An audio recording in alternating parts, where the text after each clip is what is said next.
어제 미사를 마치고 신부님께 인사를 드렸는데 왜 민주당이 청년들에게 그렇게 매몰차냐고 하셨습니다.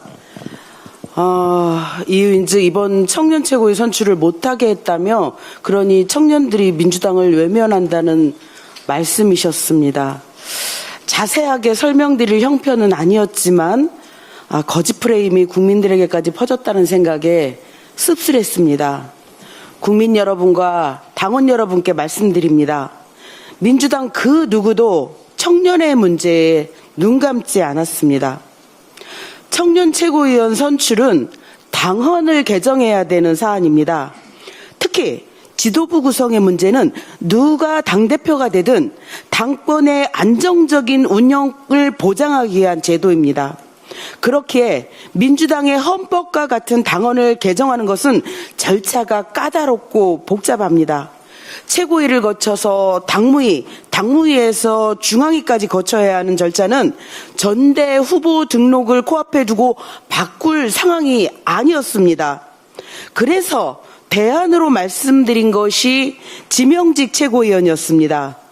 누구든 당대표가 되시는 분은 2명의 지명직 최고위원 중 1명은 전략지역에서 지정하도록 하였기에 나머지 1명을 청년에서 지명하도록 하자는 것이었습니다.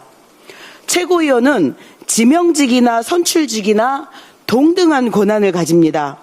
그렇기에 당헌 개정을 섣불리해서 오해를 사는 것보다 지명직 제도가 훨씬 합리적이고 청년 최고위 진출 방법이라고 생각했습니다. 평당원 최고위원 선출이 그 예입니다. 이제 구조와 관련된 가짜 프레임을 퍼뜨리며 국민과 당원을 이간질하는 행위를 멈추십시오. 그 누구도 청년을 림 밖으로 내몰지 않았습니다. 오히려 합리적인 현실적인 대안을 만들자고 했습니다. 당장은 진영에 유리할 듯 보이지만 진실은 언제나 드러나게 되어 있습니다. 또한 지명직 최고위원에게 사퇴하라고 압력을 가합니다. 도대체 민주당의 당헌 당규를 어디까지 내팽개치실 작정입니까? 당헌 25조 2항은 선출직과 지명직을 구분하지 않고 최고위원 임기를 다음 전당대에서 새로운 당대표가 선출될 때까지로 정하고 있습니다. 당헌 26조 제4항도 지명직 최고위원의 임기 중 고리되면 잔여 임기를 수행할 후임자를 지명토록 규정하고 있습니다. 지명직 최고위원에게도 당헌이 임기를 보장하고 있다는 뜻입니다. 지명권을 행사한 당대표가 물러났다는 이유만으로 지명직 최고위원의 임기가 자동으로 끝난다는 규정은 없습니다. 과거에도 당대표가 전당대회 출마를 위해 사퇴한 뒤 지명직 최고위원들은 새로운 당대표가 선출될 때까지 직무를 수행했습니다. 더구나 전당대회를 불과 한 달 앞두고 지명직 최고위원들에게 사퇴를 요구하고 다시 후임자를 선임하자고 하는 것은 당헌의 취지에도 맞지 않고 당 운영의 공백과 혼란을 키울 뿐입니다. 새로운 당대표가 선출되는 순간 현 최고위원들의 임기는 종료됩니다. 그때까지 당헌에 따라 맡은 책임을 다하고 전당대회를 안정적으로 관리하는 것이 당과 당헌에 대한 책임입니다. 일전에 말씀드렸듯 전당대회가 끝나면 당은 이재명 정부의 성공과 총선 승리라는 더 큰 물길을 향해 나아가야 합니다. 큰 길을 앞에 두고 같은 배 안에서 서로의 노를 빼앗아서는 안 됩니다. 지금은 서로 흔들릴 때가 아니라 각자의 자리에서 책임 있게 노를 저어야 할 때입니다. 청년에게는 더 넓은 기회를 열고 당의 운영은 함께 정한 원칙에 따라 이어가는 것. 그것이 민주당의 신뢰를 지키고 국민과 당원이 맡긴 배를 앞으로 나아가게 하는 길입니다. 이상입니다. 당대표 및 최고위원 후보자 등록이 끝났습니다. 5분의 당대표 후보 14분의 최고위원 후보의 선전을 기대합니다. 그동안 우리 당은 전국 당원대회 준비위원회와 선거관리위원회를 구성하고 당대표 및 최고위원 선출 방식과 일정 등 여러 가지를 준비해 왔습니다. 그 과정에서 문제도 많이 일으켰고 당원과 지지자들로부터 걱정도 많이 들었습니다. 특히 투표 방식 결정을 둘러싼 당헌 당규 위반 문제에 더하여 청년 최고위원제도 부결에 대한 시비, 후보자 자격에 대한 예외적 특혜 문제까지 불거지면서 차라리 무제한 무규정 전당대회로 치러자는 비판까지도 받아야 했습니다.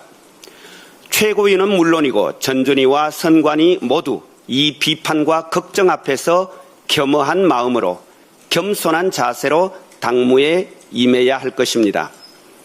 하지만 이제 규칙은 정해졌고 선수도 확정되었습니다. 더 이상의 소모적인 논란과 논쟁은 중단되어야 합니다. 특히 가짜 뉴스에 기반한 지도부 흔들기는 사라져야 합니다. 청년 최고위원 제도의 경우 최고위원회가 당헌 당규 개정 등 선결 절차 이행에 따른 어려움으로 사실상 이번 전당대회에는 적용하기가 불가능하다는 점을 확인했고 추후 신임 당대표가 당원 투표로 선출된 청년을 최고위원으로 지명하도록 권고한 만큼 당대표 후보들께서는 모두 이를 수용해 주실 것을 부탁드립니다. 후보자 자격 문제도 예외적 특혜 논란을 감수하고 당무위원회가 자격을 부여하기로 결정한 만큼 당사자들도 겸손한 자세로 경선에 임해 주시기를 바랍니다. 후보자 기탁금이 너무 많다는 지적이 꾸준히 제기되고 있습니다. 아시다시피 기탁금 책정은 선거관리위원회의 권한이지만 앞서 최고위원회는 최고위원 전원의 일치된 의견으로 선관위에 법과 당헌 당규 안에서 최대한 비용 부담을 들어주는 방향으로 재고해 줄 것을 권고한 바 있습니다. 조속히 논의해 주시고 합리적으로 조정해 주시기를 다시 한번 요청합니다. 전당대회를 준비하는 과정에서 더 이상의 혼란이나 논란은 없어야 합니다. 특히 정치적 유불리에 따라 당헌 당규를 자의로 해석하거나 근거 없이 지도부를 비방하고 공격하는 일은 없어야 합니다. 지도부도 모든 당직자들과 함께 전국 당원대회를 화합과 축제의 장으로 만들기 위해 노력을 다하겠습니다. 요즘 우리 당원 동지들께서 걱정이 많은 것 잘 알고 있습니다. 혹시라도 개혁이 여기서 멈추는 것은 아닌지, 개혁은 자전거 페달과 같아서 계속 밟지 않으면 넘어지는데 자칫 개혁이 좌초되는 것은 아닌지, 그것도 반대 세력의 저항이 아니라 우리 내부의 자중질환에 의해서 사람 사는 세상 억강부약 대동세상의 꿈이 좌절되는 것은 아닌지 불안해하고 계신 것도 잘 알고 있습니다. 그런 일 없도록 정신 바짝 차리겠습니다. 당원 동지들께서도 외면하지 마시고 적극 참여해 주시고 민주당과 끝까지 함께해 주십시오. 민주당을 지켜 주십시오. 고맙습니다.